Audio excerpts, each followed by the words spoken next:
تو خیر کہاں سے, تو عبداللہ ابن مبارک رحمہ اللہ تعالی, کیونکہ پہلے تو اسلاف میں تھا کہ جلدی شادی کرنی ہے, اب جب شادی ہوگی تو ظاہر ہے مالی مسائل تو کھڑے ہوتے ہیں, خرچہ تو اب بیگم آ گئی, بچے بھی ہوتے ہیں چلے جا رہے ہیں, تو پھر انہیں ترتیب کیا بنائی, 4 مہینے بزنس.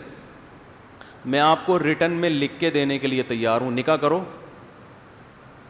اور یہ ارادہ کرو 4 مہینے صرف کیا کرنا ہے, بزنس. بے شک آپ کو کوئی بزنس نہیں آتا, 2-4 سال دھکے کھاؤ گے, نوٹ چھاپنے کی مشین بن جاؤ گے تھوڑے دنوں میں انشاءاللہ. کماؤ پوت جو ہے نا, جس کو جاب کرنے والا کہتے ہیں, یہ ہمارے اسلاف کا طریقہ نہیں ہے. یہ انگریز جب ہندوستان میں آیا اس کو افراد چاہیے تھے, اس کے پاس افراد نہیں تھے نا, تو اس کو ملازمتوں کے لیے بندے چاہیے تھے. انہوں نے ہمیں تجارتوں سے ہٹا کے کہاں لگا دیا, کلرک بنا دیا کسی کو, ٹھیک ہے نا, کسی کو کچھ بنا دیا, کسی کو کچھ بنا, اور 1.5-2 لاکھ کوئی مینیجر بنا دیا. تو اس کو اب مینیجر کا ساری نالج سے فائدہ کون اٹھاتا ہے, وہ جس کی فیکٹری ہے یا جس کا بزنس ہے. ہو سکتا ہے وہ انگوٹھا چھاپ ہو, پیسہ آئے گا نا تو مینیجر MBA لڑکے ملازم ہوں گے آپ کے, پیسہ نہیں آئے تو خود MBA بن کے کسی جاہل کی ملازمت کرو گے. کیا کریں یار, کوئی ڈنڈا منڈا ہونا چاہیے صرف دکھانے کے لیے. اب یہ ٹاپک چینج ہوتے ہیں نا, تو جس ٹاپک میں گھستا ہوں اس کو اگر ادھورا چھوڑ دوں تو پھر مسئلہ خراب ہو جائے گا. دیکھو آپ پڑھو ضرور, پڑھنے کا مقصد آپ کا نالج ہونا چاہیے. جو پڑھا لکھا آدمی ہے وہ معاشرے میں اچھا سروائیو کر سکتا ہے, لوگوں کو اچھا گائیڈ کر سکتا ہے, وہ بہت سی غلطی اس نیت سے پڑھو. پیسہ کمانے کے لیے اگر پڑھتے ہو تو بے وقوف ہو. پیسہ صرف کس میں رکھا ہے اللہ نے, تجارت میں رکھا ہے. سمجھتے ہو کہ نہیں سمجھتے؟ اور اپنی اولاد کو بزنس دے کے جاؤ, فری پھوکڑ میں تمہاری جگہ آ کے تم سے 2 ہاتھ آگے نکل جائیں گے. آپ ڈاکٹر بنے, اپنے بچے کو ڈاکٹر بنا کے جاؤ گے نا, تو اس کو اتنی ہی محنت کرنی پڑے گی جتنی آپ نے کی ہے. وہ 0 سے شروع ہوگا.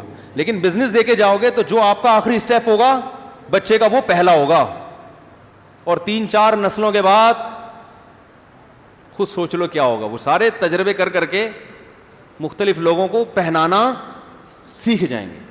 مختلف چیزیں تجارت میں پہنائی جاتی ہیں نا, یہ گائے قربانی کی خریدی, اس کو پہنا دی, یہ پلاٹ خریدا, اس کو پہنا دیا. تو وہ پہنا کے ماسٹر ہو جائیں گے کہ کس کو کس وقت کیا چیز پہنانی. سمجھتے ہو کہ نہیں سمجھتے ہو؟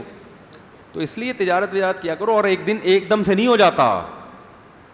شروع میں تو دھکے, اور تجارت کے لیے یہ بھی سوچتے ہو اتنا پیسہ کہاں سے لائیں, تو یہ تو بے وقوفی کی بات ہے. تجارت میں تو پہنانا آنا چاہیے. ادھر سے لیا, اس کو پہنا کے کمیشن لیا, پتلی گلی سے نکل لیے.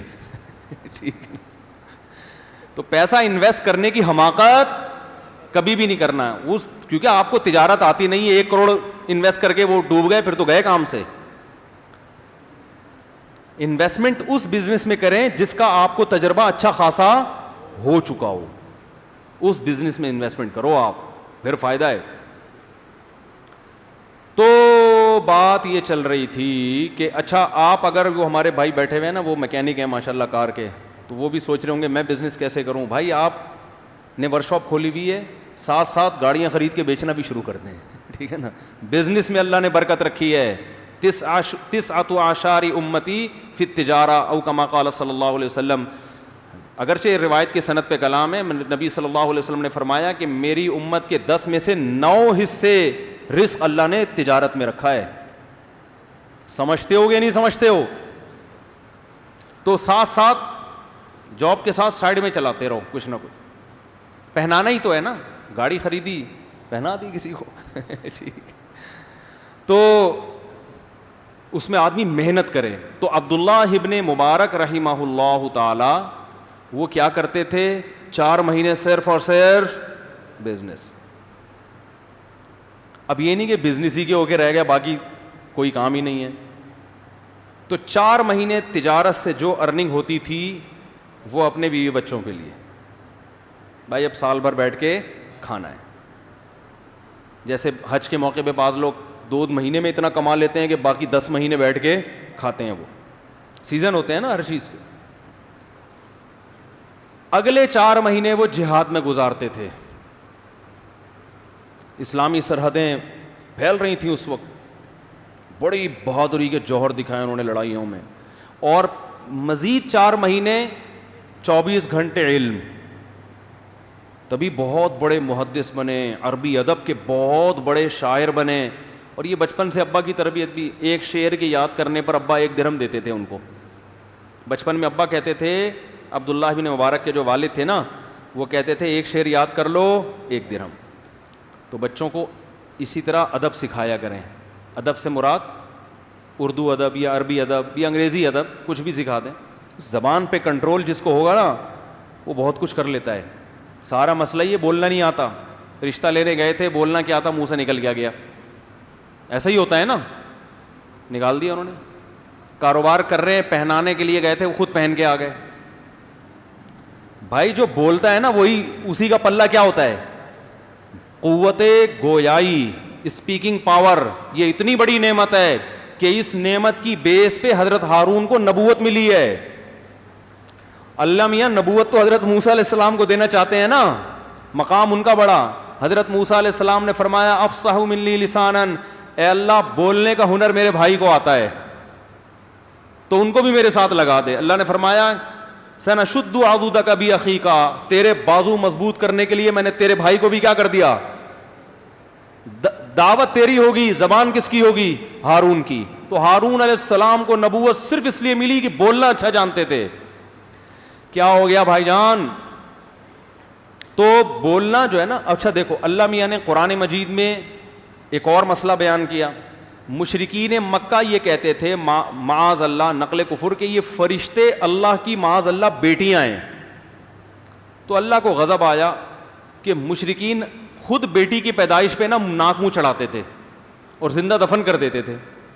تو اللہ کہہ رہے ہیں جو اپنے لیے تو بیٹی پسند نہیں کرتے, اور اللہ کی طرف نسبت کس کی کر دی کہ اس کی بیٹیاں ہیں, معاذ اللہ. پھر اللہ نے فرمایا اومن ینشأ فی الحلیہ وہو فی الخصام غیر مبین. عورت کی ایک کمزوری کو اللہ نے بیان کیا کہ عورت تو وہ ذات ہے جو زیورات میں پلتی ہے اور اس میں اسپیکنگ پاور مرد سے کم ہوتی ہے. فی الخصام, جب بحث کرتی ہے نا, ڈیبیٹ, تو وہ کانفیڈنس نہیں ہوتا جو کس میں ہوتا ہے, مرد میں ہوتا ہے. خواتین کہیں گی اللہ میاں ہماری برائی بیان کر رہے ہیں. اللہ میاں برائی نہیں بیان کر رہے, اللہ میاں آپ کی کمزوری کو بیان کر رہے ہیں. سمجھتے ہیں کہ نہیں سمجھتے؟ ارے میاں دیکھو, ایک آدمی کہے کہ مرد کے بازو میں طاقت زیادہ, عورت کے بازو میں طاقت کم, تو کیا عورت کی انسلٹ ہو رہی ہے؟ یہ تو حقیقت ہے نا. مرد طاقت ہوتا ہے, عورت کیا ہوتی ہے بیچاری, کمزور. اللہ ماشاء اللہ کچھ اس کے برعکس بھی ہوتی ہیں. تو بعض عورتیں مردوں سے زیادہ ذہین ہوتی ہیں, ان میں بولنے کی طاقت مرد سے زیادہ. امی عائشہ رضی اللہ تعالیٰ عنہ جو تھیں وہ تو صحابہ سے زیادہ اچھا بول لیا کرتی تھیں, ذہانت بھی بہت سے صحابہ سے زیادہ تھی. لیکن عمومی جو ماحول ہے اللہ نے بنایا ہے وہ کیا ہے کہ عورت کو زیب و زینت سے محبت ہوتی ہے. تو یہ بھی ایک عیب ہے, اگرچہ یہ اس کے لیے عیب نہیں ہے, اس کی فطرت کا حصہ ہے, لیکن اس کی فطرت کا حصہ ہونا بھی تو ایک عیب ہے نا. تو اس سے بھی پتہ چلتا ہے میرے بھائی, جس مرد کو زیادہ زیب و زینت کا شوق ہے نا, یہ تو بہت ہی بڑا عیب ہے کہ تمہاری تو نیچر نہیں ہے, تم پھر بھی زنانے میں گھس رہے ہو جا کے.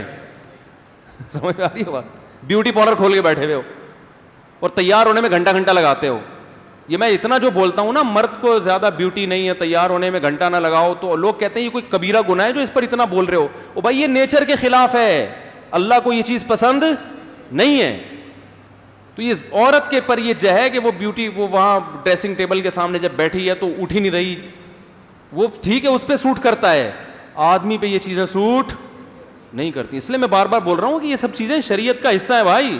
تیار ہونا, جاؤ نہاؤ دو, کپڑے اس طریقے ہو گیا.